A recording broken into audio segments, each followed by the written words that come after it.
El blog y Twitter Fútbol Base 10 en España, dedicado a la formación del fútbol infantil y juvenil, a quien admiro bastante. Hoy platicamos sobre cómo es el fútbol infantil en España en todos los aspectos. También sobre qué debe cumplir un formador para un correcto desarrollo de sus jugadores y el lado humano de los entrenadores. Y además hablamos sobre la gran importancia que tienen los padres de familia en el desarrollo del fútbol infantil. Bienvenidos y bienvenidas a un episodio más de su podcast Pluma y Papel. Y les presento entonces a Antón Añón Sanz. Él es de España y nos brindó su tiempo y estamos totalmente agradecidos que esté en un episodio de Pluma y Papel. Muchas gracias. Muchísimas gracias a ti, Fabricio, por eso.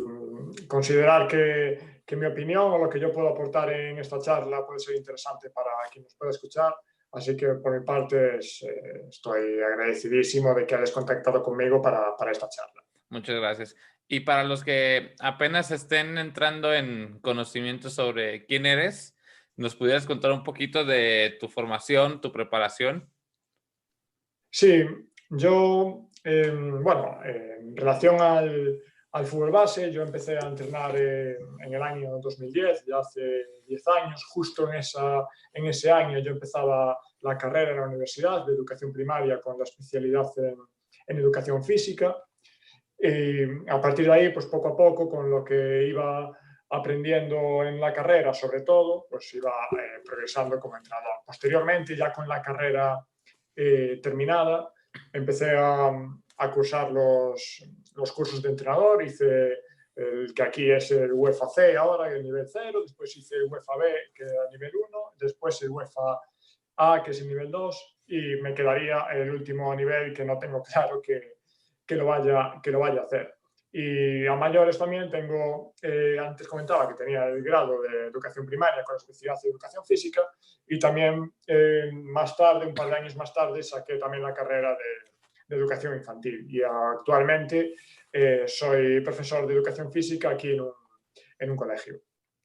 Para los que nos estén escuchando y estén un poco perdidos con el tema de hacer el UEFA, acá en México es el correspondiente a estudiar la carrera de entrenador en la Federación Mexicana de Fútbol, conocida como el ENDIT.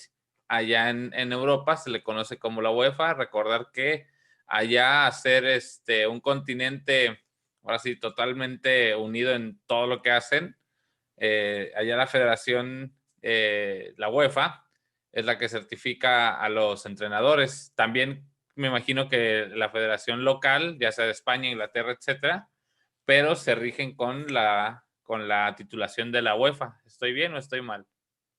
Sí, aún así aquí en España hay mucho conflicto con el tema de las titulaciones, porque por un lado están las federaciones de cada país que efectivamente ofertan de la mano de la UEFA diferentes titulaciones. Por ejemplo, lo que comentábamos antes, el antiguo nivel 1, nivel 2, nivel 3, que acabó siendo ahora UEFA B, UEFA A y UEFA Pro. Pero por otro lado están otras titulaciones, que son las titulaciones ya no federativas, las anteriores eran a partir de la federación, titulaciones federativas.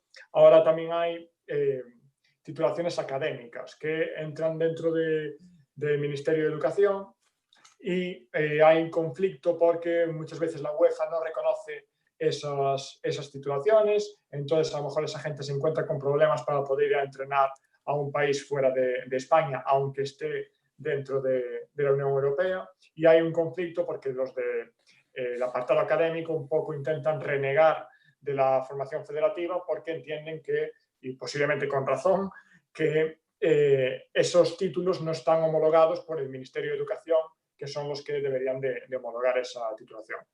Claro, no, igual, wow, ojalá acá en México tuviéramos todos esos problemas con el tema de titulaciones. Acá es un poquito más fácil, bueno, o sea, acceder a los títulos de entrenador. Vas, tomas tu curso de 2 años en la Federación Mexicana de Fútbol, te titulas y listo. Ya puedes dirigir en los torneos avalados por la federación. Para ser preparador físico también ofrecen un curso o la carrera que se llama licenciatura en Cultura Física y Deportes, que es la de preparador físico, los que se enfocan en el fútbol. Y ahora entrando en materia para todos los que nos escuchan, este episodio pues, va a ser presentado con muchas referencias al fútbol infantil. Allá se le conoce como fútbol base. Hay algo que se me hace interesantísimo, es la organización del fútbol base allá. Aquí en nuestro país, para entrar en contexto con lo que se le va a preguntar, aquí se organizan los equipos, se les llaman categorías, que viene siendo los años de nacimiento. Entonces, acá es categoría 2010, son equipos 2010, categoría 2008, 2009, etc. Allá en España, ya habrán escuchado que están organizados por alevines, benjamines, etc. Habrá unos que no sepan cómo es esa organización. ¿Cómo es allá esa organización? ¿De qué edades son y qué nombres llevan? Pues empezamos por los más pequeños de todos, que curiosamente es la categoría con más diversos nombres, porque en unos sitios le llaman de una manera, otros sitios le llaman de otra, que sería la categoría de biberones, que le llaman en otros sitios chupetines, que son los que son menores de 6 años. Después ya entraríamos en prebenjamines, que son de 6 a 8 años.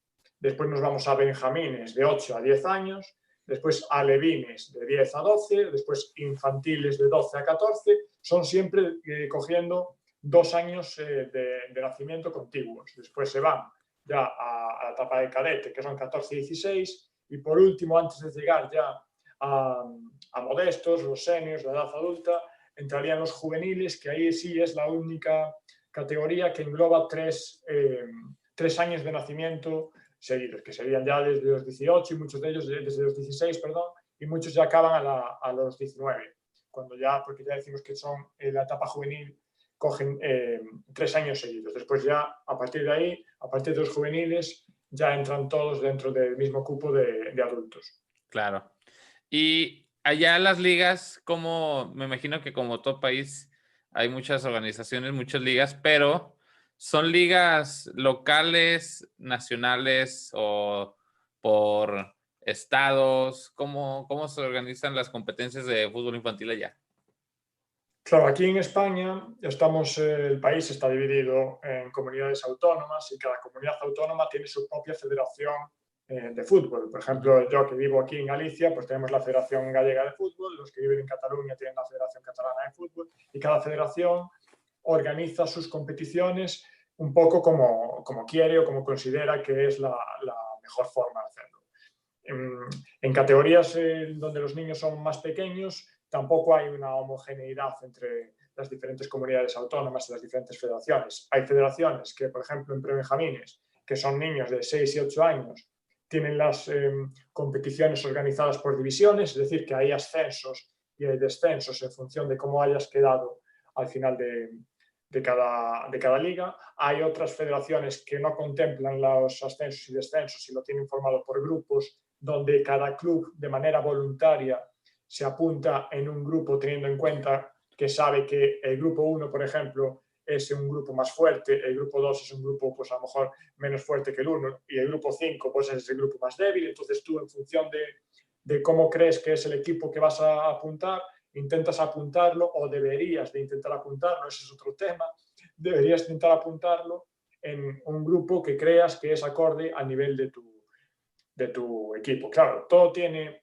sus pros y sus contras, porque al final, en el caso de que haya ascensos y descensos, estás potenciando una serie de cosas en niños de 6 y 8 años que no tiene razón de ser, y en el caso de que cada club decida dónde meter a competir a su equipo, también se entra dentro de una vorágine muy complicada de entender, donde un club sabe que a lo mejor su equipo no tiene nivel para este grupo, pero piensa que a nivel de imagen es mejor que compita contra estos equipos y no contra otros.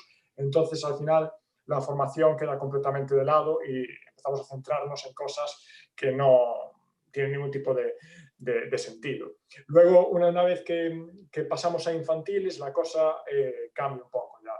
Ahí ya sí que prácticamente en todas las federaciones hay divisiones, no puedes elegir en qué grupo quieres competir, hay divisiones y a medida que esas divisiones van aumentando, también va aumentando el radio de equipos contra los que juegas hasta llegar a ser en juveniles, en división de honor, que es lo que le llaman, que ya coge diferentes comunidades autónomas donde se juegan equipos entre ellos. Las más bajas de todas suelen ser competiciones locales, donde juegas contra equipos de tu localidad principalmente, y a medida que vas ascendiendo, pues empieza a abrirse un poco el abanico. Otra duda que me hicieron llegar referente al fútbol infantil allá en España es el tema de las instituciones. Para darle contexto a la pregunta que se te va a hacer es, acá en nuestro país existen varios, están las escuelas de fútbol. Si yo tengo el dinero suficiente, voy a un terreno, pongo canchas y todo, y abro una escuela de fútbol. Esa es una forma. La otra forma es los clubes privados deportivos, donde uno puede ir a practicar golf, tenis, etcétera, y brindan el servicio de fútbol. Tienen también esa opción de equipos de fútbol. Y la otra que hay son de los equipos profesionales, los equipos que juegan en nuestra primera división, que tienen sus equipos, aquí se llama fuerzas básicas, donde tienen a las fuerzas básicas de distintas edades y ahí tienen un poquito más selecto. Y si podemos agregar también el tema de, se llaman franquicias, que de los mismos equipos de primera división tienen sus franquicias por todo el país, que también se les llama escuelas, pero ahí es un giro un poquito más al negocio. Una vez dándole contexto a eso, ¿cómo es en España el fútbol infantil en ese aspecto? ¿Son clubes deportivos? ¿Hay escuelitas o son más por otro lado? Por norma general son clubes deportivos prácticamente todos. Te puedes encontrar a lo mejor con algún colegio que oferta la actividad extraescolar de fútbol y a su vez tiene un equipo que también lo saca a competición y varía un poco en función en relación a los clubes, en el sentido de que en ese equipo solo pueden jugar niños del colegio, pero por norma general son todo clubes. También te puedes encontrar algún caso muy excepcional de escuelas municipales donde el Servicio Municipal de Deportes pues organiza la actividad de fútbol y también se pueden meter niños ahí, pero ya te digo, por norma general son todo clubes, claro. Clubes de barrio, clubes en cada ciudad, que cada uno, pues en cada ciudad hay un montón de clubes, incluido también, por ejemplo, el club profesional de esa ciudad y más o menos llevan todas el mismo funcionamiento. Ya te digo, hay alguna excepción, pero la inmensa mayoría son clubes que funcionan prácticamente igual que un club profesional.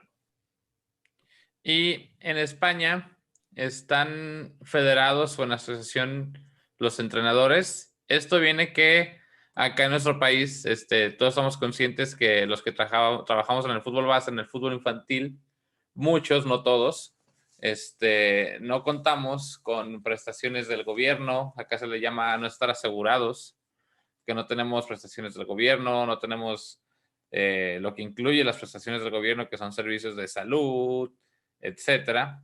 Entonces, más como un trabajo informal.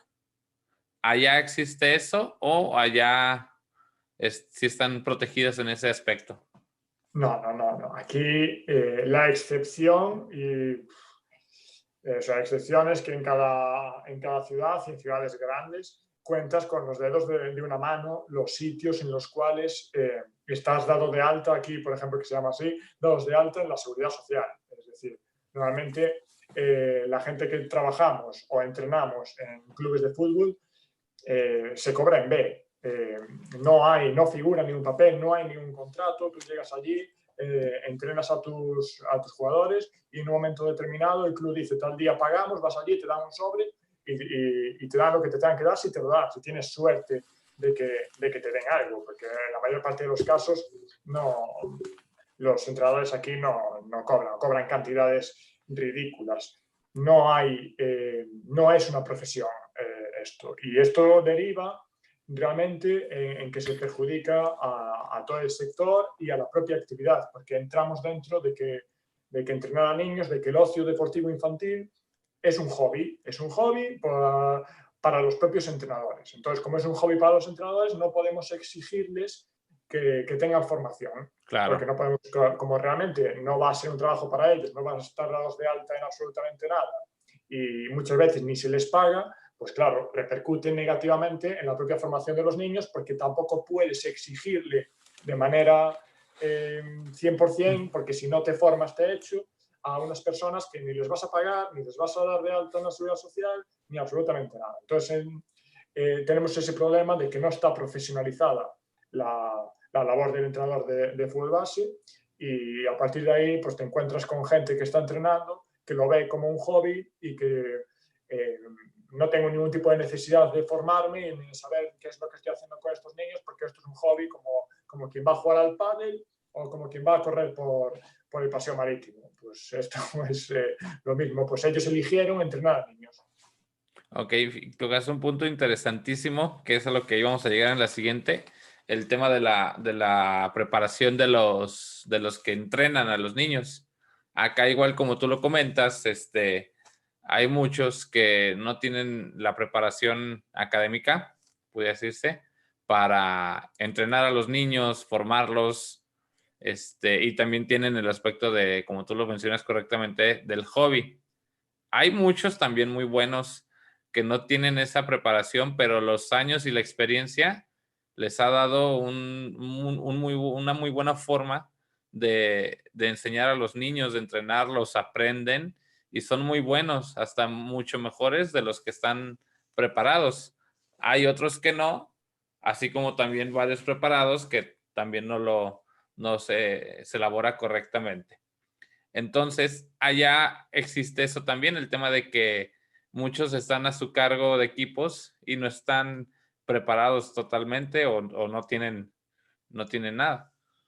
Sí, sí, pero vamos, en relación a lo que acabas de comentar tú, estoy totalmente de acuerdo en que al final la titulación que tengas tampoco es un aval de que estés preparado o no estés preparado. Es decir, yo ya te digo, yo he estudiado la carrera de educación primaria, yo a día de hoy soy profesor gracias a esa carrera, pero no tengo ningún tipo de problema en decir que compañeros míos de la carrera yo no les dejaría a cargo de mis hijos y tienen la misma formación que tengo yo. Lo Claro. mismo pasa un poco con los entrenadores. Pues hay entrenadores que no tienen formación, entrenadores que sí tienen formación y muchas veces pues, el entrenador que no tiene la titulación pues, es más capaz o genera más confianza que aquel que la tiene. ¿Qué pasa? Que al final tenemos que poner el filtro en algún sitio, porque es muy complicado medir de manera objetiva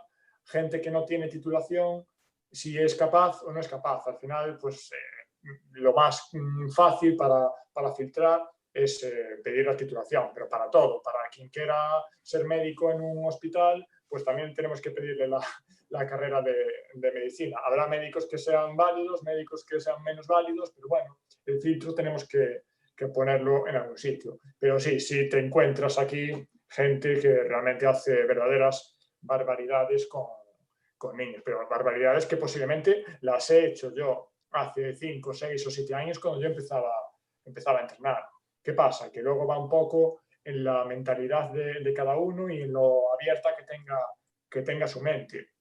Si tú estás dispuesto a estar constantemente con la sensación de que es posible que eso que tú estés haciendo no sea correcto y que es posible que eso que tú estés haciendo se pueda hacer de una manera diferente y se pueda hacer mejor, posiblemente en 2, 3, 4 años hayas progresado muchísimo y hayas dejado atrás un montón de cosas que antes hacías. Ahora, si tú tienes 20, 21, 22 años y crees que todo lo que estás haciendo pues es 100% la verdad absoluta, pues entonces esa experiencia de la cual hablabas antes realmente no es tal, porque la experiencia es reflexionar sobre aquello que haces. Si no reflexionas sobre nada, pues estás, sí, a lo mejor llevas 10 años entrenando, pero 10 años cometiendo los mismos errores.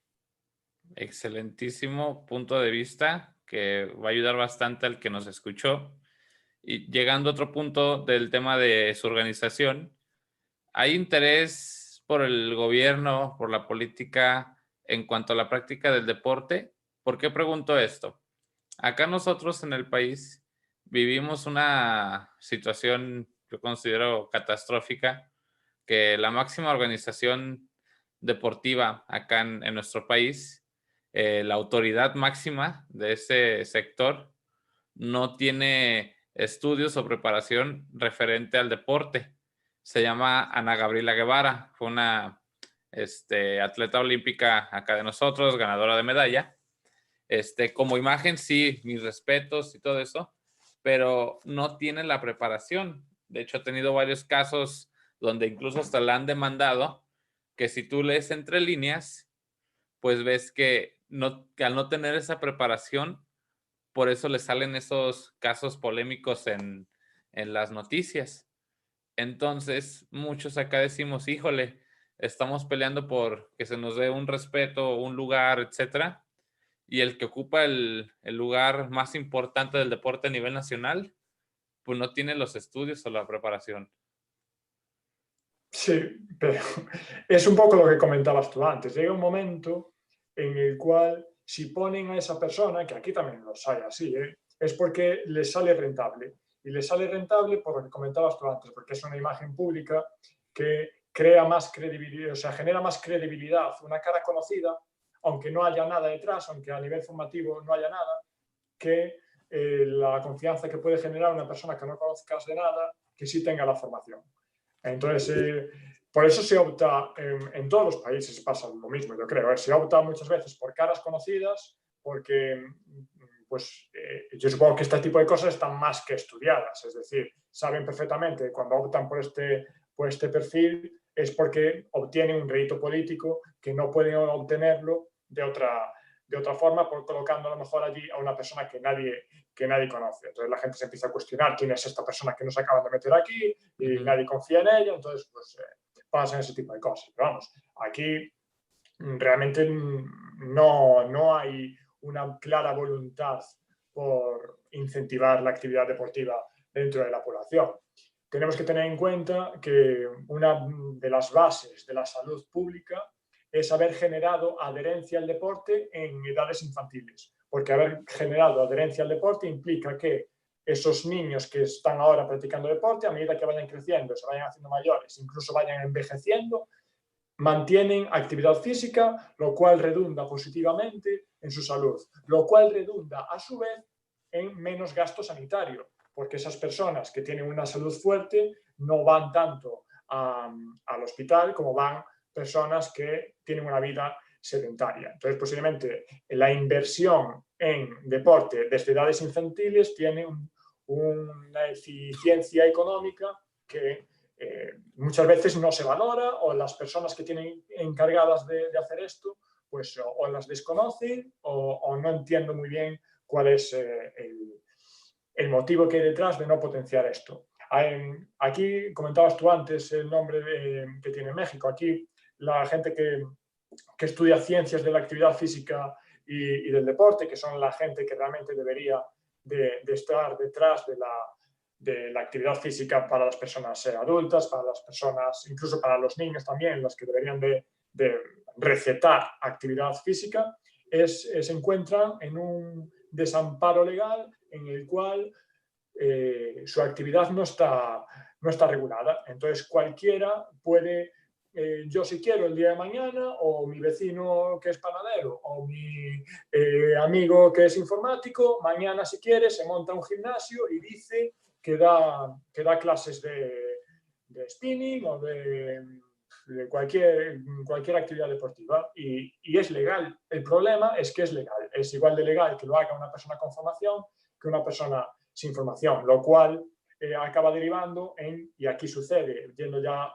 específicamente al fútbol, acaba derivando un poco lo que comentaba antes, que diversos clubes deportivos acaban colocando como responsables del área de formación de su club o del área de desarrollo de su club a caras conocidas, a exjugadores profesionales que tienen la misma formación deportiva que puede tener pues, cualquier persona que no ha recibido ningún tipo de formación. Simplemente pues han sido deportistas de élite. Pero el ser deportista de élite no implica que tú sepas sobre pedagogía infantil, sobre ocio deportivo infantil.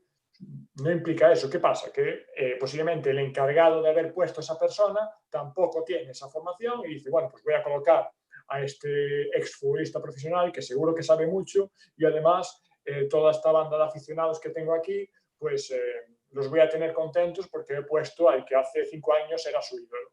Y funcionamos así. Ojo, muchos pensaríamos que a lo mejor por ser España, por ser un país europeo, tendrían condiciones distintas.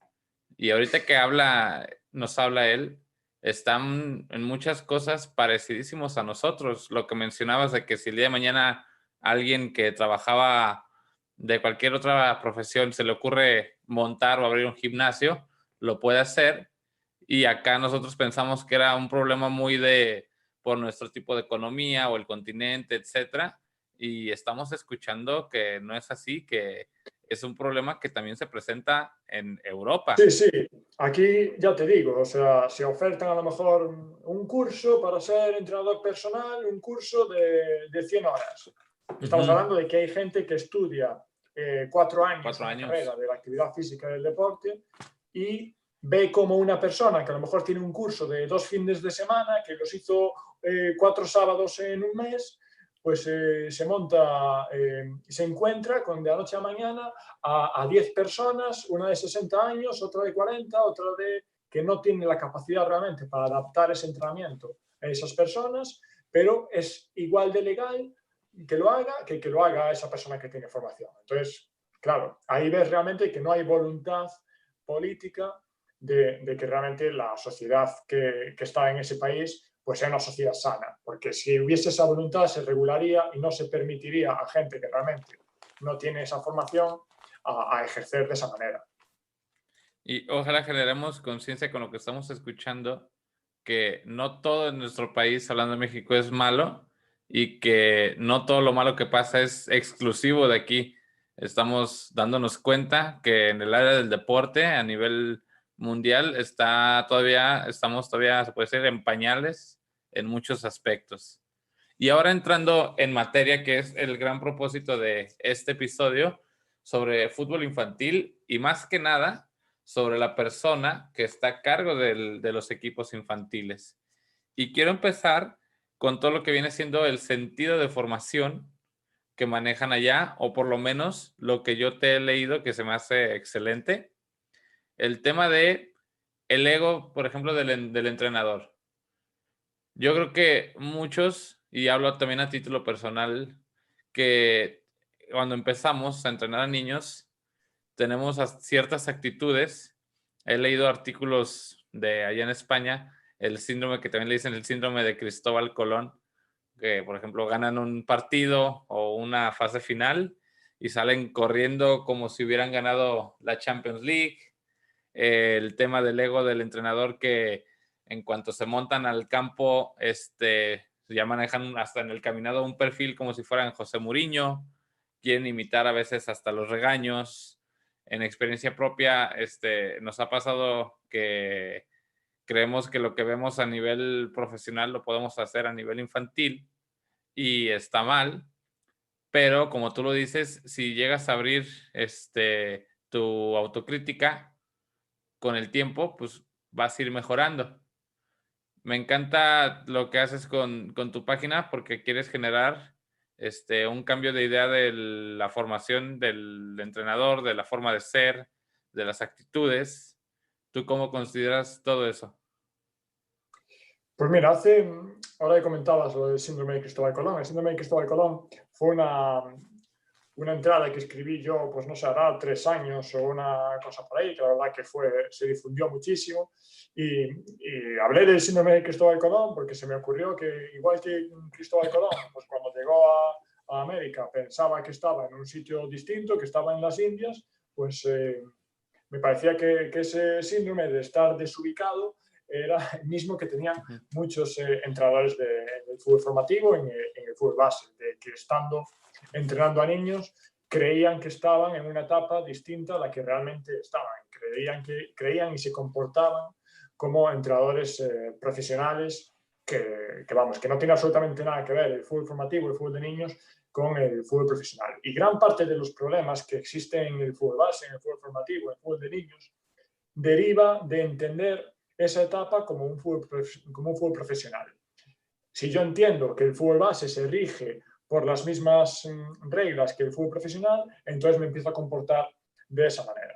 ¿Qué implica comportarme de esa manera? Implica empezar a llamar a niños de 6, 7, 8 años para ficharlos a mi club, porque si hay mercado de fichajes en el fútbol profesional, si el Barça y el Madrid se ponen a fichar a jugadores, ¿por qué yo no voy a ponerme a fichar a niños de 6, 7 y 8 años? Y son las mismas reglas para todos. ¿Por qué si en primera división en cada país hay una clasificación de pichichis del jugador más goleador de toda la división?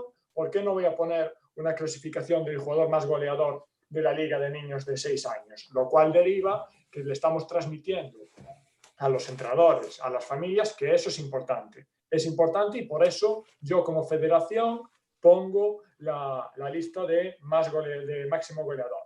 Y eso a su vez deriva que los lunes, después de que un equipo haya jugado el fin de semana, haya padres que llaman a la federación a decir, oye, mira, que mi hijo ayer marcó 2 goles y estoy viendo aquí en la página de la federación que solo marcó 1. Y mi hijo está peleando por ser el máximo goleador, un niño de 6, 7 años. Entramos dentro de una espiral que es muy complicado de salir a partir de eso, de entender que las mismas reglas que imperan en el fútbol profesional son perfectamente transferibles al fútbol formativo. Pero yendo ya más concretamente al tema de los entrenadores, lo que comentabas antes, yo creo que partimos de un inicio totalmente erróneo, que es la concepción cuando yo empiezo a entrenar por primera vez, tengo a lo mejor 18, 19 años, pues claro, muchas veces el contacto que yo he tenido con el fútbol es yo como jugador, el que yo ahora mismo pues a lo mejor tengo 18, 19 años, juego al fútbol y lo cercano que tengo es eso y lo que veo por televisión. Claro. Eso es lo cercano que yo tengo al fútbol, porque es la primera vez que tengo contacto con el fútbol formativo. No tengo hijos, no tengo hermanos que jueguen ahí, entonces de la noche a la mañana me veo de entrenador de un niño de 8 años y la imagen de entrenador más cercana que tengo es Pep Guardiola, es Mourinho, es Klopp, es Javier Aguirre, es lo que sea. Entonces, claro, pues yo quiero ser como él. Y estos entrenadores de éxito tienen éxito, se comportan de esta determinada manera, tienen estos gestos. Entonces, al final, acabo imitando los gestos de estos entrenadores en los partidos. Acabo casi imitando las mismas declaraciones de estos entrenadores. En mis redes sociales, que eso ya me parece demencial, en mis redes sociales, cada fin de semana le cuento a mis amigos de redes sociales, a mis seguidores, cómo he quedado, cómo ha sido el partido de mis niños de 8 años, como si le importase a alguien cómo he quedado con mis niños de 8 años, cómo han quedado tus niños de 6 años. El problema no es que no le importe a los demás, el problema es que te importa demasiado a ti,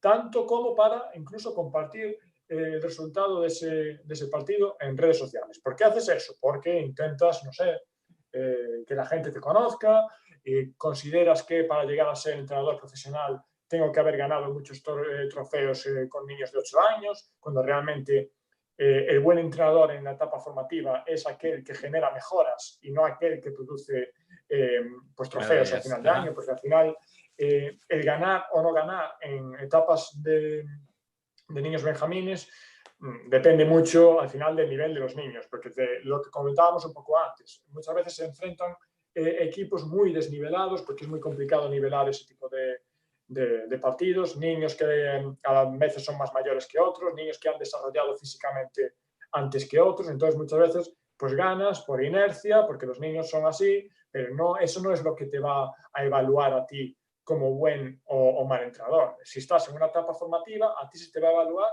por buen o mal formador, no como buen o mal entrenador. Y si generas mejoras, entonces serás un buen formador. Si no generas ningún tipo de mejora, lo único que te interesa es ganar partidos, pues es complicado que algún club profesional se vaya a fijar en ti, porque por norma general las personas que están en los clubes profesionales saben un poco de qué va esta historia y saben perfectamente a quién eligen y a quién no eligen. Claro, algo que mencionabas importantísimo es el tema de redes sociales, porque muchos, en mi caso pasaba lo mismo, nomás, por ejemplo, compartíamos cuando ganábamos, ¿no? Pero cuando nos iba mal, no, por ejemplo, no había ni una publicación de eso, porque qué pena, ¿no? Híjole, yo nomás quiero compartir el éxito como si todo fuera muy bueno. Y el tema de ganar, ganar, ganar. Yo creo que todos en algún momento, en un inicio, pues teníamos esa sed de triunfo por el reconocimiento, por inflar el ego, porque se nos vea, por decir que nuestros equipos son los mejores, pero con el aprendizaje, con la experiencia, vas entendiendo que eso no es lo más importante.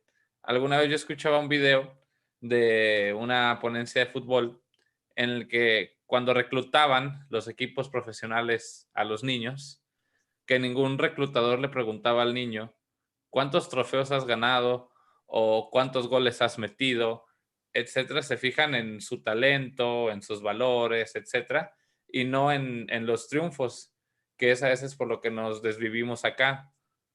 Entrando en ese punto, el tema de cómo afectamos a los niños en la búsqueda de esos resultados. ¿Y a qué me refiero? Al momento de designar minutos y quiénes juegan, cuántos minutos, etcétera, y terminamos haciendo un daño gravísimo porque el niño lo que quiere es ir a aprender y a divertirse. Y nosotros, por querer buscar la gloria, nos llevamos de calle a los niños porque consideramos que debemos de tener un once titular y de este once titular no moverle y a este darle poquitos minutos porque pues está aprendiendo y me puede hacer daño en el partido y puedo perder. Y se olvida totalmente el sentido de formación y a veces hasta la preparación de la semana va enfocada en querer ganar el partido como si te fueras a jugar el puesto en vez de pensar en la formación que debes de tener con los niños. Sí, antes de continuar, me gustaría decir que la inmensa mayoría, por no decir todas las cosas que aquí estoy comentando y criticando, son cosas que yo he hecho. Y no tengo ningún tipo de problema en decir que incluso una que hace 3 minutos he dicho que me parecía demencial, que es la de escribir en redes sociales cómo ha quedado tu equipo. Yo lo he hecho y de hecho he compartido eso porque creo que es sano el decir yo he cometido errores, soy capaz de identificarlos y como soy capaz de identificarlos, eso quiere decir pues, que no los voy a volver a cometer. Y por eso, pues ahora, no sé, un año, una cosa así, yo compartí esos mensajes que yo había puesto en mis redes sociales, en la cuenta de Fútbol Base 10, para que la gente viese que yo también había hecho ese tipo de cosas y que no estoy aquí, no, simplemente pues creo que hay que reflexionar sobre las cosas que hacemos y seguramente la inmensa mayoría de las cosas que hago actualmente, en un par de años, me estaré echando las manos a la cabeza. Lo mismo con esto que comentabas ahora de cómo influimos negativamente en la formación de los jugadores en la búsqueda de un resultado en la competición.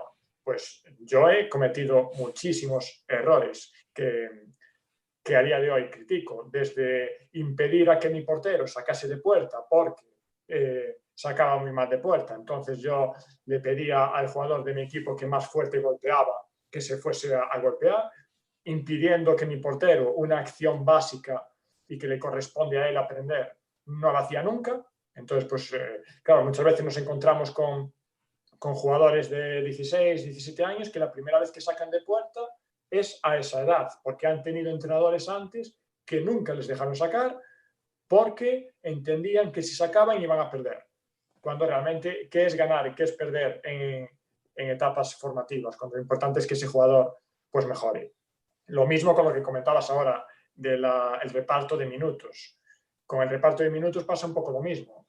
Yo tengo, evidentemente tú en tu equipo vas a tener jugadores más hábiles y jugadores menos hábiles. Evidentemente que en tu equipo va a haber jugadores que, si lo único que buscas es ganar el partido, va a haber jugadores que te van a acercar más a ganar y jugadores que te lo van a poner más difícil. Eso es una evidencia como un templo. Ahora bien, Eso también denota, si estás pensando en eso, denota que estás con el síndrome de Cristóbal Colón que comentábamos antes, estás desubicado. Crees que estás en una etapa en la cual lo que hay que buscar son los resultados y no te das cuenta de que estás en una etapa donde lo que hay que buscar son mejoras, mejorar a los niños. Que el niño que te ha venido ahora en septiembre, cuando lo dejes en junio, sea mejor jugador de lo que era cuando lo cogiste en septiembre. Si tú no eres capaz de que ese niño, cuando ha pasado por tus manos, haya mejorado, entonces tu labor no ha sido buena. Si tú tienes a un niño que cada partido lo pones a jugar 5 minutos nada más porque entiendes que te va a perjudicar, a ese jugador no lo estás mejorando, por lo tanto, en una etapa formativa, eso deriva en que tú no seas un buen formador. Lo mismo con, evidentemente, que hay jugadores que van a rendir mejor en una posición que en otra. Claro que sí, porque cada niño tiene unas habilidades y no es lo mismo tener unas habilidades para jugar en la zona exterior del campo, que jugar en la zona central, que jugar de cara a la portería, que jugar de espaldas a la portería. Obviamente que va a haber en zonas donde va a rendir más. Pero en una etapa formativa tenemos que intentar que los niños conozcan más de una posición, que sean capaces de jugar en posiciones distintas, porque no es lo mismo aprender a jugar cuando el campo se acaba a mi derecha, porque estoy aquí pegado a la línea de banda, que cuando estoy en la zona central y me vienen jugadores de cara, me vienen jugadores de espalda, estoy aprendiendo a percibir de maneras distintas y eso enriquece al jugador. Claro que va a haber en zonas en las cuales les va a costar más. Por supuesto que les va a costar más, pero es que estamos dentro de un proceso formativo que el formar y el mejorar exige que el jugador se esfuerce. Si yo lo único que hago es intentar hacerle todo cómodo al jugador, porque eso es lo que va a ayudarme a ganar, pues mira, como formador soy cuanto menos nefasto. Y vuelvo a decir, para acabar, que estas cosas las he hecho yo. Claro, y es importantísimo generar conciencia en base a eso, a todo lo que dices, que todos nos hemos equivocado, nadie nace sabiendo, pero lo importante es corregir. Y ahora, el tema que mencionas también un poquito de las posiciones. Yo he tenido, yo creo que, no sé si puedo decir la fortuna o no, de que cada vez que me presento con un equipo de niños nuevo, pregunto, ¿de qué juegas? ¿De qué juegas? ¿De qué juegas? ¿De qué juegas? ¿De qué juegas? Órale, hacemos un entrenamiento, los empiezo a ver y empiezo a ver otras posibles posiciones para los niños. ¿Por qué esto? Tan solo yéndonos muy básicamente a un partido, el día que me falte Juanito, Pedro, etcétera, saber que Antonio me puede jugar otra posición también, etcétera, etcétera, pero se las empiezo a enseñar. Me tocan muchas veces casos con niños, y vaya, no tienen la culpa los niños, son niños, que es que yo siempre he jugado de defensa central o yo siempre he jugado de extremo derecho y te encuentras muchos casos así y los empiezas a enseñar en otra posición también y es normal que se van a equivocar porque nunca lo han hecho. El problema que pasa es afuera. Por ejemplo, que pasa el padre de familia de que, oiga, pues es que mi hijo pues es el delantero, y usted ya me lo puso de medio, ¿por qué? Y yo considero importantísimo que tienen que enseñarse más de una posición. Una, porque van a mejorar su entendimiento del juego. Van a entender que es hasta si eres delantero y te ponen de lateral, vas a entender ya lo que es bajar y hasta ya podría ser mejor defensa o podría ser un mejor medio que estuviera consciente que es subir, que es bajar. Y aparte, el conocimiento, yo creo que el conocimiento que se aprende nunca está de más y más en edad formativa que tienen que aprender.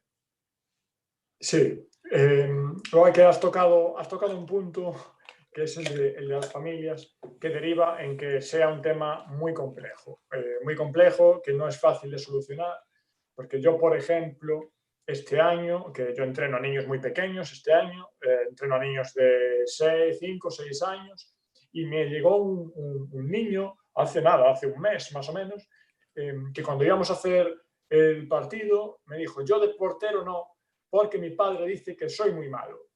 Un niño de 5 años que tiene asumido que de portero no puede jugar porque su padre dice que es muy malo. Claro, eso ya es un problema gigante. Pero si nos vamos un poco más arriba, porque un niño de 5 años, bueno, es bastante moldeable. Incluso tú como entrenador puedes moldearlo bastante, un niño de 5 años, independientemente de qué es lo que diga papá, porque bueno, tienden a endiosar bastante la figura del entrenador, niños pequeños, pero a medida que van creciendo, lo que diga papá con 12 años tiene más importancia que lo que dice el entrenador. Claro. Y si papá me está diciendo en casa que el entrenador que tienes no tiene ni idea, que te está poniendo en una posición que no es la tuya, que a ti donde te tenía que poner es de delantero y te está poniendo de mediocentro, te está poniendo en banda y te está desaprovechando, tú te lo acabas creyendo, acabas yendo a entrenar ya de mala gana, acabas atendiendo a tu entrenador pensando que ese que me está hablando ahora no tiene ni idea, porque mi padre me ha hecho creer que es así, y al final es muy complicado gestionar un grupo si las familias que hay detrás no te apoyan lo más mínimo. Si las familias que hay detrás llegan a casa y empiezan a decir que el entrenador no tiene ni idea y demás, estás perdido. No debería ser así, pero es la realidad. Te encuentras en un problema del cual es muy complicado salir si tú lo que buscas es la formación de los niños. Si las familias están educadas en el resultadismo en el fútbol base, en el fútbol formativo, es muy complicado que tú vayas a tener éxito si lo único que buscas es la formación. O intentas educar a las familias y para ello necesitas que el club te apoye organizando reuniones con esas familias, por ejemplo. Ahora, si no tienes ni el apoyo de las familias, ni tienes el apoyo del club, ese sitio no es el tuyo. Claro, yo inclusive he tomado mucho de las publicaciones que haces en Twitter, tomo una captura pantalla. Yo tengo los números de todas las familias en los equipos en las que he estado y ya ves que en el WhatsApp te permite hacer las publicaciones de historias y entonces tomo captura pantalla a lo mejor de algún concepto, ya sea tanto de temas del entrenador, de su personalidad que tenga que manejar, o consejos referente a familiares, a papás, mamás. Tomo la captura de pantalla y lo subo y sé que lo van a ver, ahí te parece quién lo ve, para dentro de lo que a mí me corresponde generar ese poquito de conciencia a las familias, porque como bien dices, es complicado. Yo creo que es difícil el tema del manejo de familias, que generar esa conciencia, porque ni todos son malos y ni todos son lo peor que hay. También hay padres de familia excelentísimos que tienen conciencia, que te apoyan bastante. Yo creo que son los menos los que tienen esa conciencia de ganador, de mi hijo es el mejor, de que el profe no sabe nada, etcétera, son los menos, pero lamentablemente lo que hace más ruido, porque es lo que hace más daño.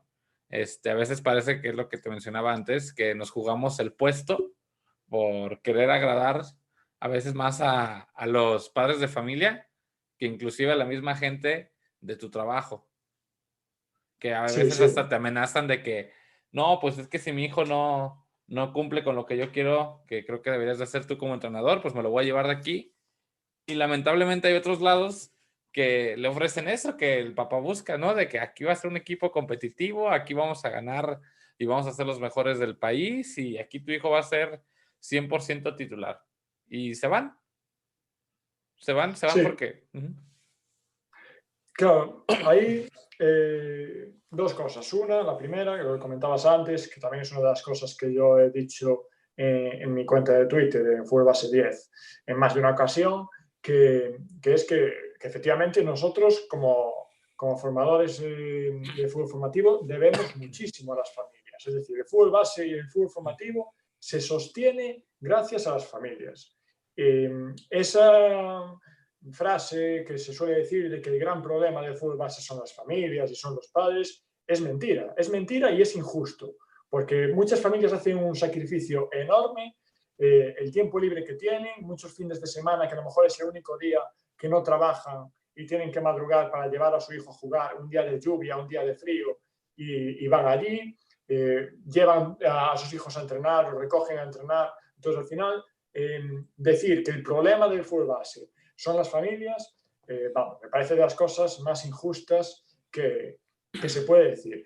Y en relación a esto último que comentabas, de familias que se marchan de club a otro distinto, creo que también, en relación a lo anterior, cometemos un error si culpamos a las familias de estas decisiones.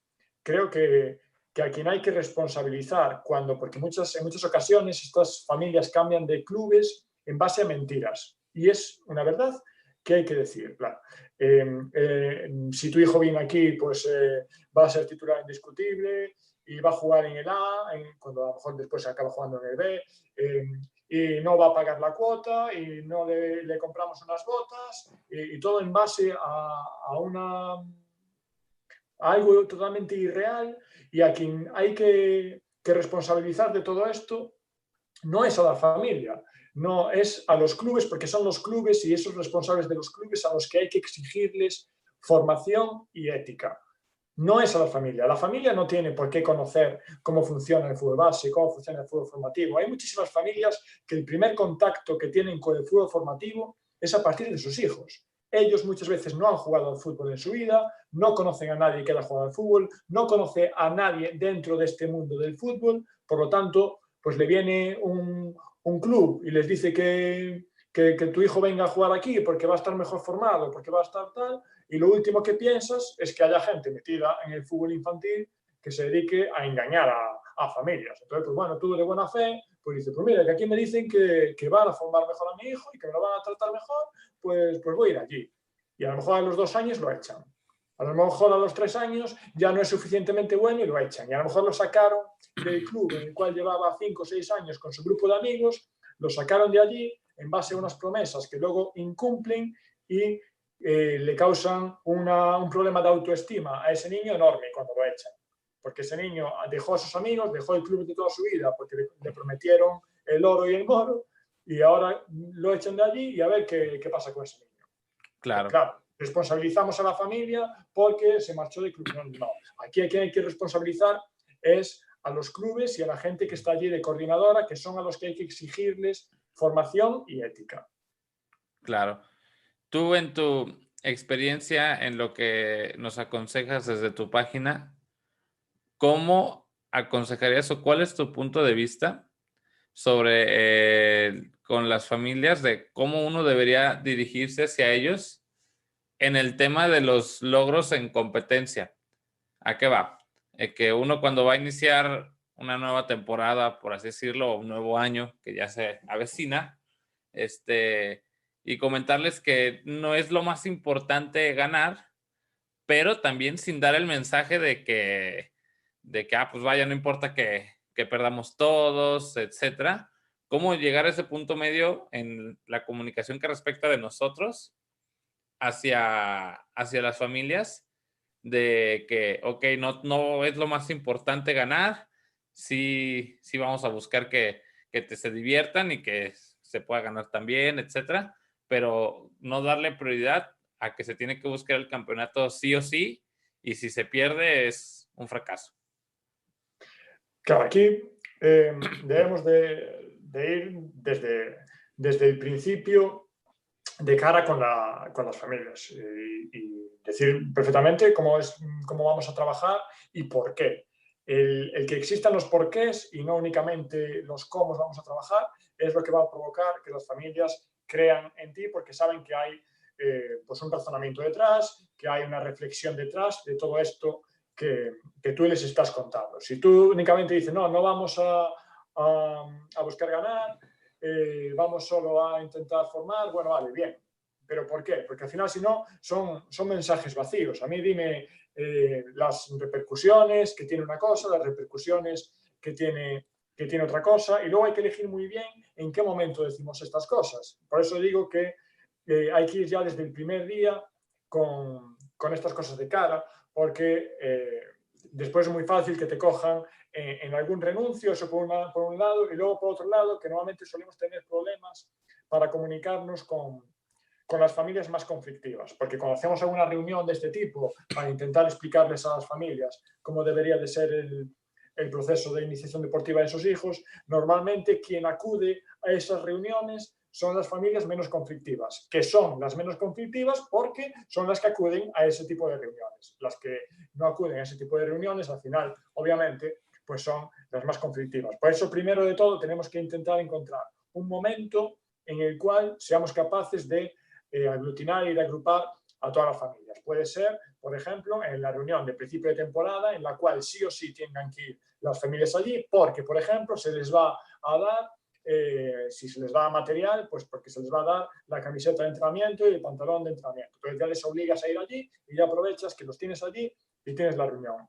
Bajo mi experiencia, el hacer a mitad de temporada una reunión casi voluntaria, porque no implica nada el ir o no ir, para hablar de este tipo de cosas, suele ser un fracaso porque realmente los que necesitan esa charla no van. Pero una vez que ya metiéndonos en materia, lo que comentaba antes, los padres muchas veces el problema es que no tienen formación en iniciación deportiva. Y no es ningún problema que no tenga formación en iniciación deportiva. Yo tengo formación en iniciación deportiva porque he estudiado una carrera que tengo esa formación, pero yo no tengo formación en biología, yo no tengo formación en medicina, no pasa nada, no pasa nada. Ahora, la gente que tenemos formación en esto, tenemos que intentar transferirla y que esa formación valga para algo. Entonces, tenemos que tener muy claro que lo que comentaba un poco al principio de la charla, el principal objetivo del fútbol base es generar adherencia al deporte para sus hijos. No es ganar, no, es que el día de mañana tu hijo, porque entiendo que quieres a tu hijo, que tu hijo sea una persona sana. Y para que sea una persona sana tenemos que ser capaces de generar adherencia al deporte. Para generar adherencia al deporte no puedo estar exigiéndole a un niño de 6, 7, 8 años ganar cada fin de semana, porque acaba asociando que si no gana, aquello no le gusta, porque el objetivo es ganar. Entonces, si no gano, esto no me gusta. Y acabo asociando, como es en etapas tempranas, es prácticamente el primer contacto que tienes con el deporte. Si tú asocias el no ganar con algo que no me gusta, acabo asociando que el deporte es algo que no me gusta. Y nos encontramos con un montón de niños que tienen un abandono deportivo temprano a partir de una sobreexigencia por parte de entrenadores, por parte de familias, que al final de cada partido la familia lo único que le pregunta es cómo quedasteis o qué mal jugaste. Entonces al final el niño acaba completamente quemado y no le interesa eso. El niño va allí a pasarlo bien, a jugar, a aprender, y nosotros tenemos que ser los encargados junto a la familia de que sea un ambiente positivo para los niños y generar esa adherencia al deporte. Si lo asociamos todo al resultado, vamos a tener un problema cuando no se gane, que lo normal es no ganar. Entonces, tenemos que saber dónde estamos, que estamos en una etapa formativa cuyo objetivo principal es la adherencia al deporte. Por eso comentaba antes que los porqués de todas estas cosas hay que explicarlas a las familias, que vean que hay una explicación detrás y unas consecuencias en caso de tirar por un camino o en caso de tirar por otro.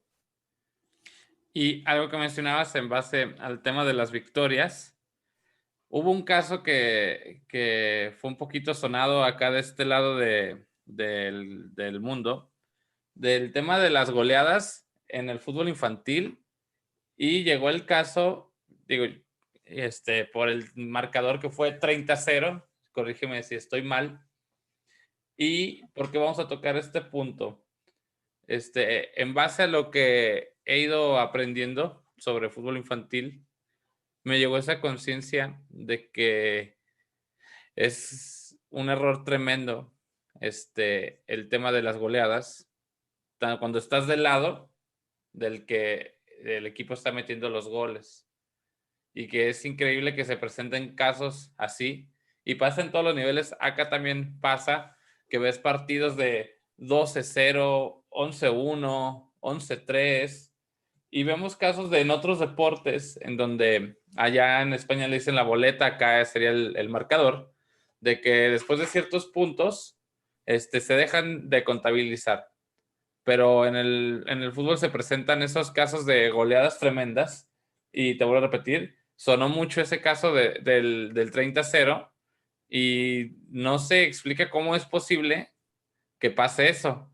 Cuando uno ya va viendo más noticias del tema, ve que el equipo goleado pues presentó que creo que no tenían cuerpo técnico, alguna desorganización hubo por ahí, pero aún así pues es inconcebible que se permita eso. No se vio el partido, no sabemos si también el entrenador del del Madrid, creo, Sí. que no sabíamos si ordenó que bajaran el ritmo, que buscaran otras formas. No hay un video, pero al ver el marcador dices, hombre, pues, ¿cómo es posible, no? Bueno, vamos a ver. Aquí ese partido, no sé si era de la categoría Benjamín, lo que te comentaba un poco antes, cada federación, cada comunidad autónoma aquí pone unas reglas un poco distintas, entonces no recuerdo bien si ese partido duraba 40 minutos o duraba 50 minutos, no recuerdo. De todas maneras, es un marcador totalmente desmesurado, meter 30 goles, aunque sea en 50 minutos, porque te sale a un gol casi cada minuto. De hecho, se había subido el acta del partido y podías ver en qué momento del partido se había marcado cada uno de los goles, y efectivamente era un gol cada minuto, en el minuto 12, en el minuto 13, en el minuto 4, en el minuto 5. Era un no parar, y parece poco probable, evidentemente no tenemos el vídeo del partido, pero parece poco probable que el entrenador del equipo goleador haya intentado que eso no se produjese. ¿Por qué digo esto? Porque creo que hay infinidad de cosas que podemos hacer para que esto no suceda y que repercuta mínimamente, y insisto mucho en esto de mínimamente, porque un partido que eres capaz de ganar 30-0 en 50 minutos es un partido que difícilmente te va a valer a ti, tanto para el que pierde como para el que gana, te va a valer de algo. Difícilmente. O sea, está el desnivel que difícilmente te va a valer de algo. Ahora, tu objetivo y tu obligación como entrenador tiene que ser intentar sacar algo positivo de ahí. ¿Cómo puedo intentar sacar cosas positivas de ahí? Intentando poner en dificultades a mis jugadores. ¿Cómo puedo poner en dificultades a mis jugadores? Primero, colocar a mis jugadores en la posición en la cual yo creo que es más débil para ellos. No puedo colocar a mi delantero centro. Ojo, no estoy diciendo que lo haya hecho, porque no tenemos el vídeo, desconocemos realmente cómo fue todo esto, y yo simplemente hablo un poco en abstracto. Pero colocar a mi delantero centro en un partido como esto, colocarlo de delantero centro, pues evidentemente no lo estoy poniendo en dificultades. Podré intentar colocarlo en una posición que yo crea que le puede costar un poco más. Lo mismo en relación a lo que comentábamos antes con el tema de los minutos. No puede ser que si yo tengo jugadores que por norma general juegan menos minutos, también en este tipo de partidos también sean los que juegan menos minutos. Tendré que intentar que los jugadores menos hábiles jueguen más minutos. Luego hay diferentes acciones del juego que a lo mejor yo tengo un jugador, Pedrito, que le cuesta mucho regatear a rivales. No es capaz de regatear a rivales, porque la inmensa mayoría de las veces que intenta regatear a un rival, pues la pierde. Pues a lo mejor puedo meterle en este partido a Pedrito la consigna de que cada vez que recibe la pelota intente una situación de 1 contra 1. Estoy reforzando a Pedrito positivamente porque es tal el desnivel que la mayor parte de las veces va a tener éxito en ese 1 contra 1. Por lo tanto, empieza a coger autoestima para decir, joder, pues no soy tan malo haciendo 1 contra 1, pero a su vez lo estoy metiendo en una dificultad que de vez en cuando la va a perder. Y si de vez en cuando la va a perder, es poco probable que una vez que marque un gol cada 1 minuto. Es poco probable que si estoy empezando a buscar dificultades en todos mis jugadores, cambiándoles de posición, buscándoles una consigna que sé que a ellos les cuesta, etcétera, etcétera, es poco probable que yo vaya a meter 30 goles en 50 minutos. A lo mejor meto 20. Yo no digo que no, porque si eres capaz de meter 30, a lo mejor metes 20, pero ya no metes un gol cada minuto. O sea, me parece que es difícil de entender que haya habido algún tipo de consigna. Y para terminar con el tema de las goleadas, creo que es un error el decir que las goleadas no deben de sucederse porque se humilla a los rivales, porque se les causa un trauma. Creo que es un error ir por ahí porque es tal la disparidad de opiniones al respecto que no se va a llegar a una conclusión, porque cuando hablas de este tipo de cosas sale un montón de gente diciendo, sí, bueno, yo cuando tenía 8 años me metieron 40 goles y aquí estoy, no tengo ningún trauma, soy capaz de dormir por las noches. Y entonces, claro, es un debate que no te lleva a nada ese. Ahora, si lo derivamos todo en lo que comentaba un poco antes, en el apartado formativo, en ser capaces de, en un partido de este tipo, ser capaces de que mis jugadores aprendan algo, difícilmente va a haber alguien que va a defender un 30-0 como una acción formativa. Difícilmente va a haber alguien que va a decir, no, con un 30-0 mis jugadores han aprendido mucho. Es complicado que alguien vaya a defender este tipo de resultados bajo un prisma formativo. Sí, y tocas un punto importante, el tema de el debate que se genera. Acá también hay este tema de que, no, es que el máximo respeto que se le da al rival es llegar y llegar y llegar y de que no pasa nada si se golea, lo que tú mencionabas de que veme, aquí estoy yo, Sí, pero sí. yo también, por ejemplo, pensando en algo así rápido, el portero. Tú no sabes el portero acabando el juego de cualquier tipo de goleada. Saqué el tema este del 30 porque fue conocido un poco de este lado, pero goleadas de todo tipo y no pensamos en el portero que hasta ya diga, ya no quiero ser portero, mamá, o ya no quiero ser portero, papá. ¿Por qué? ¿Por Sí, qué, sí. hijo? Pues es que me metieron 15 goles, me metieron 12. El niño llega a pensar que a lo mejor, porque es niño, que fue por su culpa. Entonces, también pienso ese lado de la deserción que provoca las goleadas, o hasta para el entrenador. No sabemos si es un entrenador que va iniciando de 18, 19, 20, 21 y llega a pensar malamente de que, ching, pues soy una basura, me golearon y me va a generar un ambiente no propicio, etcétera. Ese es el tema que yo le veo a las goleadas en el fútbol formativo, en el fútbol infantil, que repercuta en deserciones, en baja motivación, en el entrenador, porque también hay que generar conciencia de que es una persona la que está entrenando a los niños. Y es el tema que yo le veo a las goleadas. Antes no pensaba en eso, decía, sí, vamos a ganar, y si es 15, 15, 10, 9, pero empiezas a agarrar conciencia de que, pues, ¿por qué? ¿Por qué hacer eso? Y explicabas excelentemente el tema de, pues, hacérselo más difícil a mis jugadores, de que ahora sea de a perfil cambiado, etcétera, etcétera. Ese debate existe, pero siento que es por el desconocimiento de la formación, ¿no? Sí, sí, sí, estoy completamente de acuerdo contigo, con que realmente estas goleadas pueden provocar perfectamente lo que comentabas tú, de desmotivación en infinidad de jugadores, niños que sienten que aquello no es lo suyo. ¿Qué pasa? Que yo he aprendido a lo largo de este tiempo, que pues, por la actividad de mi cuenta he debatido con un montón de personas, que realmente es tan grande la cantidad de personas que te encuentras con esa mentalidad que comentabas tú antes, de el mayor respeto hacia el rival es intentar marcarle el mayor número de goles posibles. Claro, estas frases las sacan de entrenadores profesionales. Claro, Y entrenadores profesionales, ellos entienden que frases sacadas de un entrenador profesional es perfectamente válida para unos niños de 8 años. Entonces nos encontramos una vez más con un entrenador con el síndrome de Cristóbal Colón, un entrenador desubicado, que no sabe bien dónde está. ¿Qué pasa? Que es complicado hacerle ver a un entrenador que piensa así que está equivocado.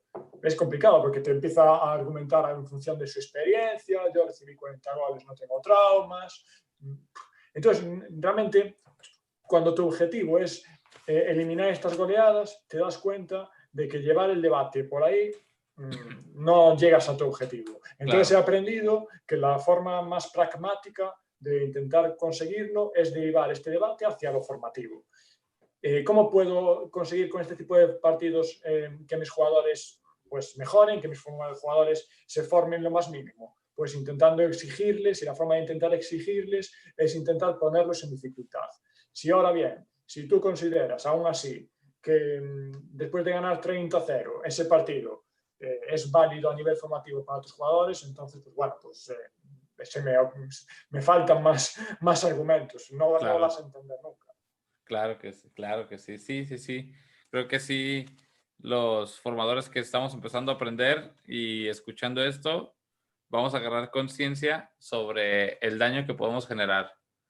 También, pasando a otros temas de formación, el tema del contenido, y volver a reiterar mi felicitación por lo que haces. Hay muy poco a veces contenido sobre fútbol infantil de este lado del charco, como decimos acá. Una, porque no todos nos prestamos a compartir o a aconsejar, por lo mismo también que pasa en redes sociales de que uno propone algo en base a lo vivido o a lo que se aprende y recibe un montonal de críticas. O otra que no gustamos de compartir. En el tema del contenido que se genera, acá, como te mencionaba, es muy poco lo que encontramos. Tenemos que acudir a otras fuentes. En mi caso, que yo acudí contigo a buscarte, a leerte, etcétera. ¿Cómo ves eso fuera de España y aterrizando un poquito acá?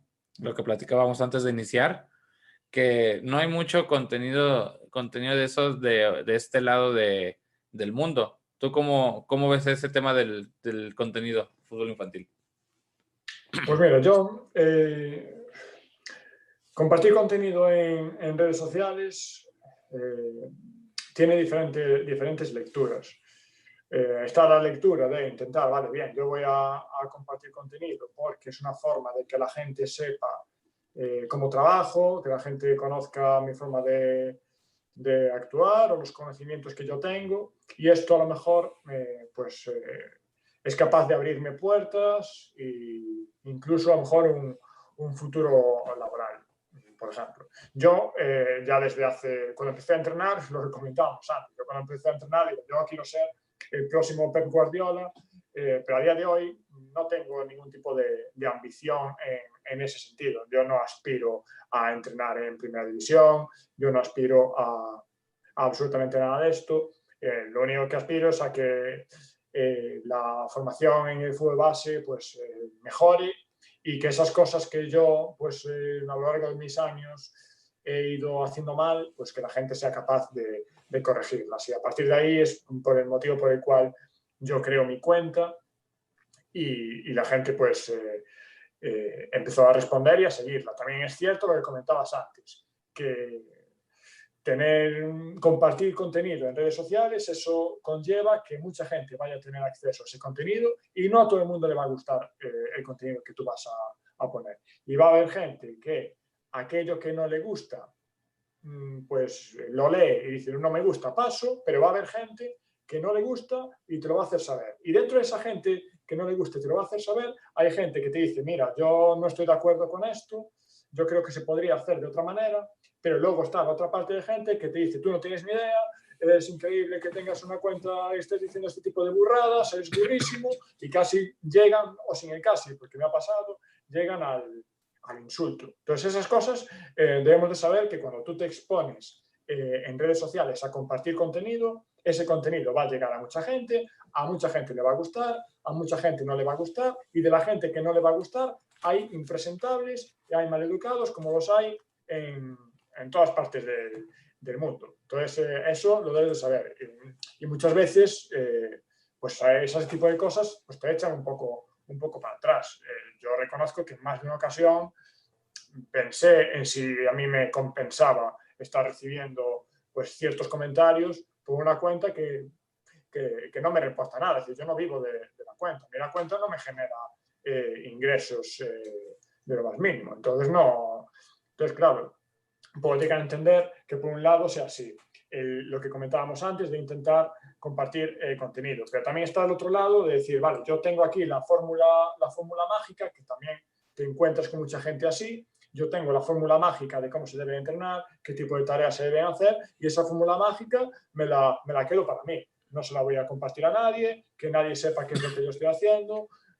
Yo ese tipo de mentalidad no acabo de entenderla, sinceramente, porque creo que lo que hace bueno a un entrenador es el cómo comunica, el cómo es como persona, el cómo empatiza, el cómo gestiona el grupo. La tarea como tal, la tarea sobre el papel, no, es completamente diferente que una tarea sobre un papel, la misma tarea, la dirijas tú, que la dirija yo, que la dirija otra persona. O sea, sobre el papel es la misma, pero realmente no tiene absolutamente nada que ver. Entonces, al final, yo creo que no cuesta nada ayudar a los demás, darles ideas. Y aquí, por suerte, en España hay muchas personas que comparten contenido, y contenido pues muy valioso en relación al fútbol base y al fútbol en general. En cuanto a lo que me comentabas, sí es cierto que a mí, pero a lo mejor lo que te comentaba también un poco antes de empezar a grabar, quizás pues, yo no he sido capaz o no he buscado lo suficiente, pero no me ha llegado tanto por parte de México en particular. Sí hay alguna cuenta de Sudamérica. En México conozco a Armando Anaya, creo que es mexicano, Armando Anaya, creo. Sí. Creo que es el único que conozco de ahí, claro. No sé si la gente a lo mejor es más reticente a compartir contenido por lo que comentábamos antes, a lo mejor decir, pues mira, no, yo lo que sé me lo guardo para mí porque si no me copian y a lo mejor en base a copiarme, pues me pasan por delante. No sé, yo no tengo esa mentalidad, quizás, por lo que comentaba antes, porque a día de hoy no tengo una ambición de vivir a nivel profesional del fútbol. Claro. No, y importantísimo el hecho de, como gremio, el compartir, porque nos sirve para todos, para crecer. Por ejemplo, si a lo mejor a ti te hubiera tocado tener otra mentalidad y decir, no, yo no comparto y esto es mío y que los demás le hagan como puedan, no hubiera aplicado muchos consejos que das en tu página. Y dos, pues nos estuviera sucediendo este episodio que estamos teniendo ahora. Claro, pero yo parto de la base de que yo no tengo capacidad para crear conocimiento. Es decir, yo todo lo que sé o todo lo que he cambiado a lo largo de mi etapa como entrenador ha sido en base a leer, en base a ver, en base a copiar, en base a reflexionar sobre todo eso, sobre las cosas que leo, sobre las cosas que veo, sobre las cosas que me dicen. Y a partir de ahí yo reflexiono, lo junto con mi experiencia y saco una serie de conclusiones. Claro. Pero por mí solo, en mi casa, sin leer, sin ver y sin que nadie me diga, yo no soy capaz uno no es capaz de reflexionar y de ver que quizás cosas que está haciendo ahora mismo no sean correctas si no ve, si no lee y si no le dice a nadie que hay formas distintas de hacerlo. Claro. Entonces, yo creo que yo he mejorado como entrenador gracias a que otras personas han compartido, ya sea en redes sociales, ya sea en mi día a día, entrenadores con los que he trabajado, que les he visto trabajar y me han dicho cómo hacían ellos. Gracias a eso, todos crecemos. Entonces, al final, no es que los demás te vayan a pasar por delante, no, es que compartiendo tú también vas a mejorar, porque la gente te va a contestar, te va a dar su punto de vista, que a lo mejor es más interesante que lo que tú pensabas. Entonces, esa es la forma en la que yo lo veo. Yo creo que compartir deriva en que crezcas. Yo desde que tengo mi cuenta de Fútbol Base 10, pues he crecido y aprendido un montón, porque me ha llevado a tener contacto con muchísima gente, con muchísimos entrenadores, con muchísimos puntos de vista y ves que cosas que a lo mejor pensabas que todo el mundo pensaba de una determinada manera, ves que no es así. Entonces reflexionas y dices, pues a lo mejor no es todo tanto como yo creía. Pero claro, si no estás dispuesto a abrirte, que es como comenzábamos esta charla, es decir, tenemos que tener la cabeza abierta para decir, pues posiblemente las cosas que yo estoy haciendo pues no sean correctas, pero la única forma de saberlo es compartir qué es lo que tú estás haciendo, para que la gente te diga, no, mira, pues esto yo creo que se puede hacer de manera diferente. Claro. Llegando ya a la parte final de la plática y yéndonos a temas actuales para conocer un poquito cómo vivieron allá. Ahora que llegó con el COVID, que llegó a pegarnos a todo mundo, en el tema de fútbol infantil, pues fue muy golpeado de este lado, me imagino que allá también, por el tema de que sí es un hobby, pero también para otros representa un ingreso considerable de su semana, de sus 15 días, de su mes.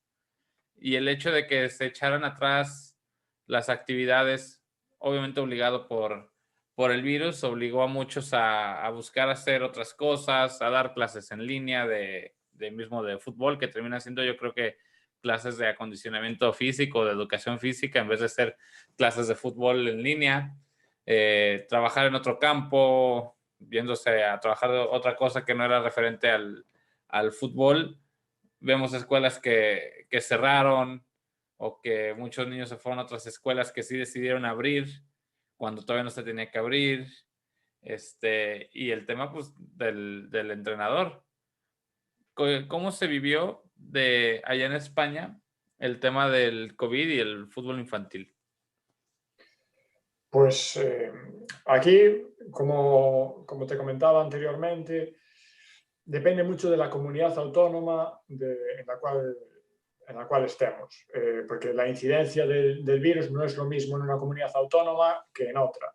Y las medidas que toma una comunidad autónoma no son las mismas que las que toma otra, ni tampoco las propias federaciones de fútbol. Hay en comunidades autónomas en las cuales ya se está entrenando en el fútbol base y hay comunidades autónomas en las cuales no se empezó. Comunidades autónomas como Galicia, que es donde vivo yo, que ya se empezó a entrenar a finales de septiembre, y otras comunidades autónomas que estamos llegando a enero y no se empezó absolutamente nada.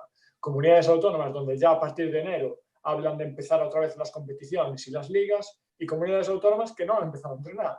Entonces, claro, yo entiendo que la incidencia del virus en cada comunidad autónoma es distinta y quiero pensar que no hay unas personas detrás que digan, no, yo lo que quiero es hundir la actividad de fútbol base, así que aunque las condiciones son óptimas para abrir la actividad, pues yo voy a decir que se cierre y así la hundo. Yo quiero pensar que hay un criterio sanitario detrás, que hay unas personas detrás que saben por qué es más conveniente tener la actividad parada, y por lo tanto yo ahí hubo varias personas que se dirigieron a mí a partir de la cuenta para decir que les ayudase a que se reabriese el fútbol base en su comunidad autónoma, pero claro, es que yo no tengo conocimientos sanitarios, yo no puedo entrar a debatir si la incidencia del virus en esta comunidad autónoma es suficientemente alta o suficientemente baja para abrir o cerrar la actividad de fútbol base. Claro, yo ahí no sé si hay sitios donde está cerrada y sitios pues donde no. Y sí llegó a pegar mucho en el tema de los entrenadores, en el aspecto de fuente de ingreso, al no haber en el inicio de todo que no hubiera las actividades. ¿Qué se vivió ya? ¿Qué se supo de las personas encargadas de entrenar? Claro, un poco lo que comentábamos también al principio de la entrevista. Aquí como realmente la inmensa mayoría, no todos, porque sí es cierto que hay excepciones, pero son excepciones. La inmensa mayoría no está de alta en la seguridad social, pues lo que conllevó el parálisis de la actividad, pues derivó en que esas personas pues ingresaban cero de la práctica deportiva, de lo que era entrenar. Aquí el gobierno español pues activó la fórmula del ERTE, que era pues se le daba una pequeña prestación a aquellas actividades que estaban paradas. Entonces, aunque tu actividad no estuviese activa por el tema del COVID, pues el gobierno te ingresaba una cantidad de dinero, un tanto por ciento de tu sueldo al final de cada mes. Pero claro, eso estamos hablando de gente que está dado de alta en la seguridad social y que tiene un contrato. En el caso del fútbol, eso pues son casos contados los de las personas que recibieron esta prestación durante la parálisis de la actividad de fútbol base. ¿Qué pasa? Que también estamos hablando de que la remuneración de los entrenadores de fútbol base aquí en España difícilmente te da para vivir. Estamos hablando de cantidades pequeñas. Entonces, normalmente los entrenadores de fútbol base o tienen otro trabajo o están estudiando, pero no basan su actividad laboral en entrenar, porque les es imposible. Quitando casos contados, la inmensa mayoría se vieron sin a lo mejor pues, cobrar 100 euros al mes o 150 euros al mes, pero tampoco mucho más. Claro. Y ya para ahora la última pregunta, para ya terminar esta gran plática y gran aporte. ¿Qué metodologías usan o usas en los entrenamientos con los infantiles? ¿Qué tipo de entrenamiento? ¿Qué prioridad tú le das al aspecto físico? Entendiendo también para los que nos escuchan por aquí, principalmente en México, que habrá muchos que cuando volvamos en enero tendremos muchos niños que no han tenido actividad en meses y habrá que prepararse en ese aspecto, saber qué hacer. Pero pensando de allá, que siento que se trabaja muy bien el aspecto infantil y sobre todo contigo, ¿a qué se le da prioridad? ¿Cómo son los entrenamientos? ¿La importancia del balón? ¿El aspecto físico? Claro, aquí depende un poco también de la edad de los De la niños. edad, claro, Evidentemente sí. no es lo mismo a lo mejor un niño de 14 años que un niño de De 6. 17 años, pero sí hay ciertas cosas que son perfectamente válidas para prácticamente todas las edades, que es una de las cosas que yo insisto mucho en mi cuenta, es el de aumentar el tiempo de compromiso motor.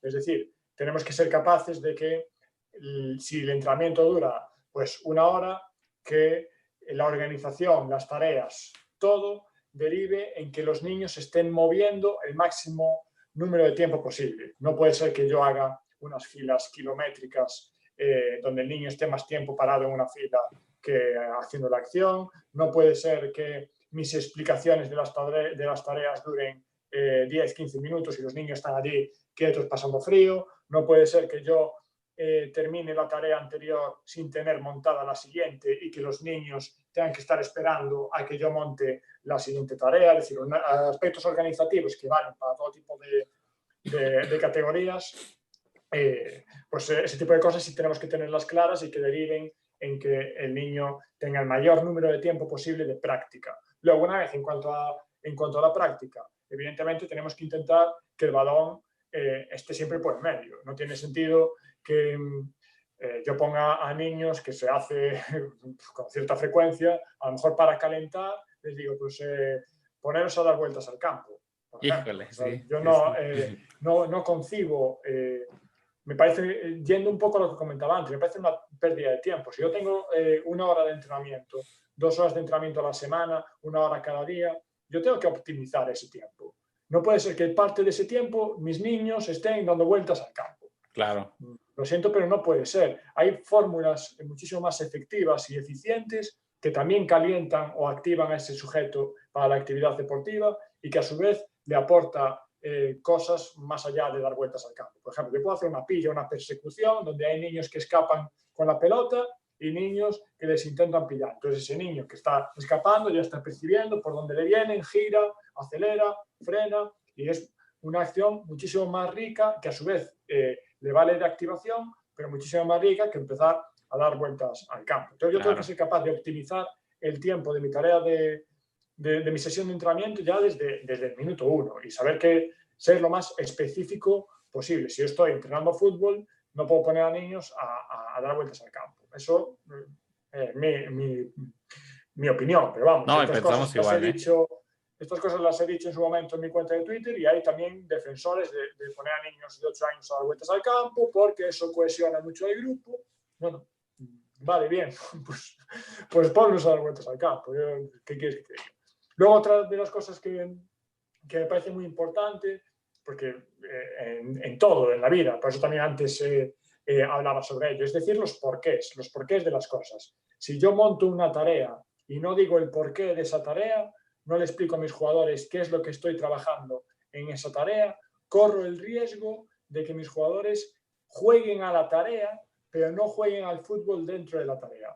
Por ejemplo, yo pongo una tarea en la cual yo quiero trabajar que mis extremos hagan un desmarque de ruptura a la espalda del lateral.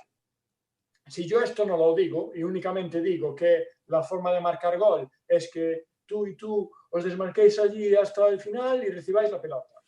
Y así, eso es la regla que vale para marcar gol. El jugador lo va a hacer, pero no va a ser capaz de imaginarse a sí mismo haciendo eso en un partido. Y si no es capaz de imaginarse a sí mismo haciendo eso en un partido, difícilmente ese aprendizaje va a ser transferible a un partido. Ahora, si él entiende el porqué, qué movimiento está haciendo y en qué situación del campo está, entonces es muchísimo más fácil que luego eso lo transfiera.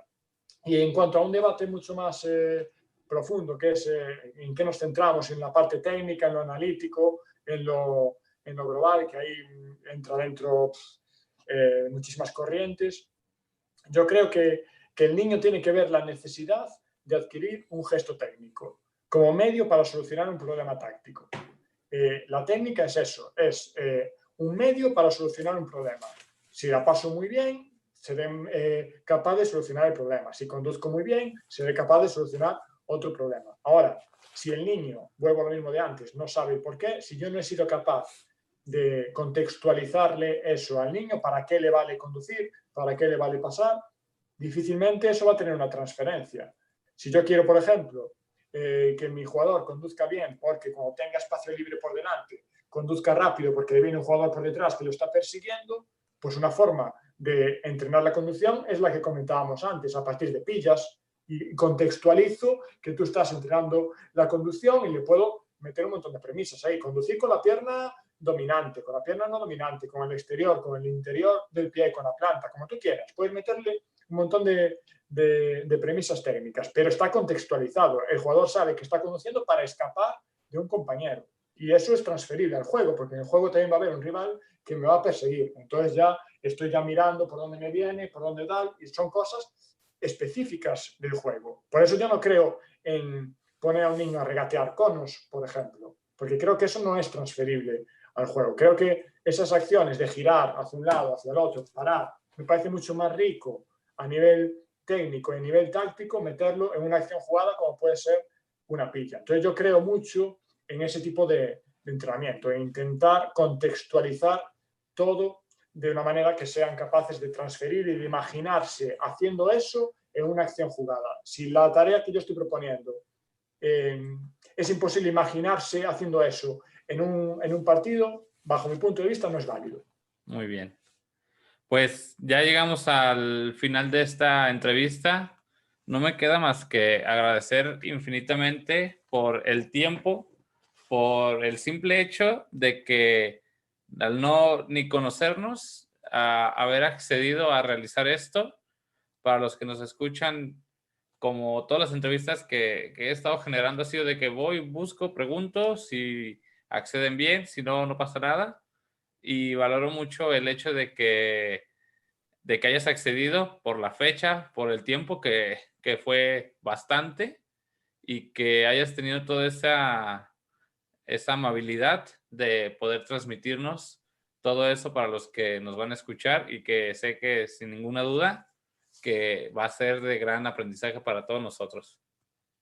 Nada, muchas gracias a ti. Además, nosotros hemos empezado hace poco también un podcast que hay diferentes entrevistas en el canal de YouTube, y sé perfectamente, porque aparte yo me encargo personalmente de buscar también invitados y sé lo que es buscar a gente.